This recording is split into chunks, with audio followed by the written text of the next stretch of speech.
Hi, Steve and Caleb from Brownells, and today we have a new Brownells product for all you AR builders. Caleb, show them what it is. The thing we have here, and we're going to show you how to use it, is the Brownells AR15 buffer tube lower receiver fixture. What does all that mean? That's a lot. Well, it's a fixture that holds your lower receiver and supports your buffer tube or receiver extension at the same time. So let's open this thing up and we'll show you how to use it. All right, so is this like an alignment device or something? it is of sorts, and we'll as you can see, I haven't actually used this yet, Steve. This thing just got here, so we're going to test it out for the first time.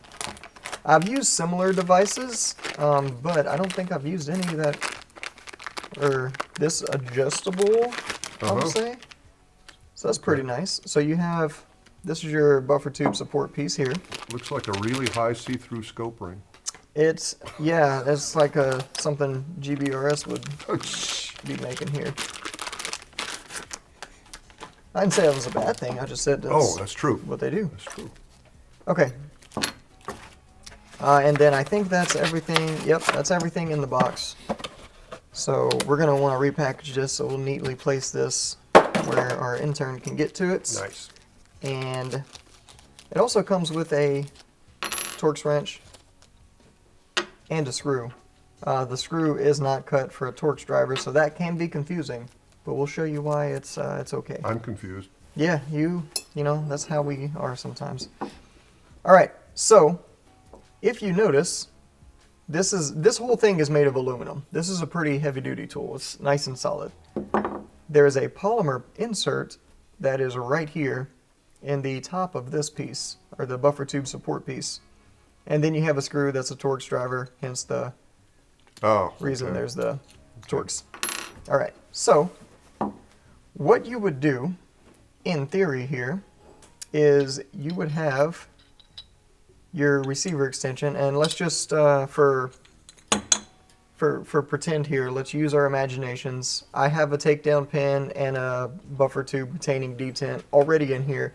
If you don't know what those are, you're in the wrong video. You need to start at our basic build series and then come to this video, and this one will help you out. Just to keep things kind of short here. All right. We're just going to thread our receiver extension in as if we were, or actually, you know what we can do, Steve? Let's do it this way.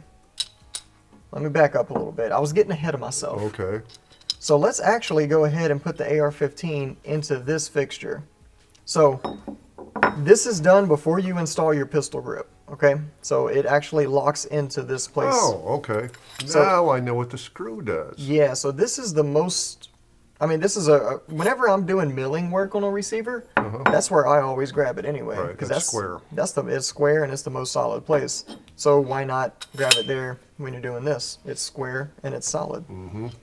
That's why it comes with this bolt, which is just a AR15 grip screw for all intents and purposes here. Right. Steve, could you reach me the fix-it sticks? I can. It's been minutes since you've used these. It's been literal minutes. All right. Then we're just gonna use our drivers here on this bolt. And this is a 3/16 driver. Just tighten it down. They didn't provide a driver in the actual kit because you're in the process of building an AR15. You already have something to install your grip screw, right? I would think so. So you just snug that up. You don't need to get a torque wrench on it or anything crazy. Just make it nice and snug. And then in the vise, I'll do it this way so we can kind of see better here. This bottom tail goes in the vise. You just tighten that on up. I'm going to turn this thing a bit here. Now, Steve, we can put our springs and detents in. Right. And then we can thread this bad boy in.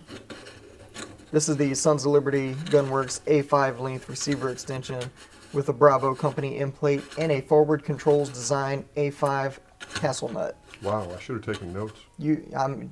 I keep telling you, man. All right. So let's say we're locking in our detent now. Push the end plate forward. Hand tight that castle nut is all you got to do. Now, this is where the magic happens. All right. So you have this support piece here, and notice that it kind of has this key-shaped piece on the bottom that runs into these ways that are cut in the tool. Keyway. Hey, it's a keyway. This is the key, that's the keyway, and you just make sure this is backed out all the way. So just turn it till it stops, lefty-loosey, slide it over your receiver extension or buffer tube, lock it into the keyway, and it's adjustable. It'll fit. You can put it here. You can put it all the way back here. Okay. So it depends on really what you're doing. I just kind of How slide it much up. space you need for your wrench, whatever. Yeah. So I'll just slide it up about right here. We use the Midwest Industries armor wrench for this probably anyway. Or your favorite armor wrench. It doesn't matter. Yeah. So we'll slide it up. Now we will just tighten this. So this polymer piece is the only thing contacting the tube because it's going to push on it.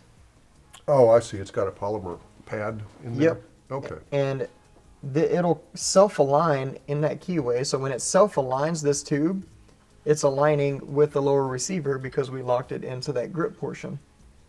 And we just make it snug. It don't do anything crazy now. Just finger tight, pull it off just like that. Okay. So now what we have going on is our buffer tube is now vertical with the receiver. So sometimes whenever you install a buffer tube, and I'll loosen this just to kind of show you here. Because what aligns your buffer tube is there's a little key piece in your end plate, and that goes into the threaded area. But there's a little bit of play left and right. You can see I can rotate clockwise and counterclockwise a little bit. And the sweet spot is actually in the middle of those two extremes. So you just kind of align it there, tighten this down, and it'll keep it in place. So the issue is whenever you put your AR wrench on there and tighten it, it can turn that buffer tube left and right, but not in this tool. So you're good to go there. And that's all there is to it, Steve. There we go. Okay. Now you would just use your favorite AR wrench, tighten your buffer tube. And this is also great for supporting things if you want to stake your castle nut, which True. you should stake your castle nut. So actually what I'd probably do before I stake it is just slide this bad boy all the way forward, tighten it down. Now you got some nice solid support for staking that castle nut.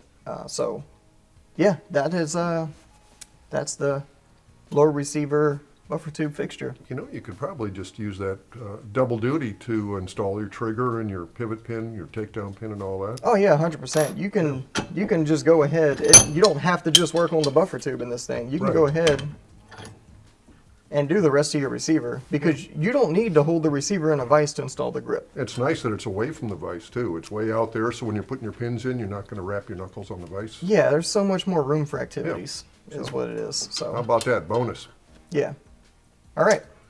All right, that's it. If you have any questions or comments, please leave them below and let us know. If you have any questions about anything at all, feel free to give us a call on the tech line. We'll be glad to help you out. In the meantime, thanks for watching. We'll see you next time.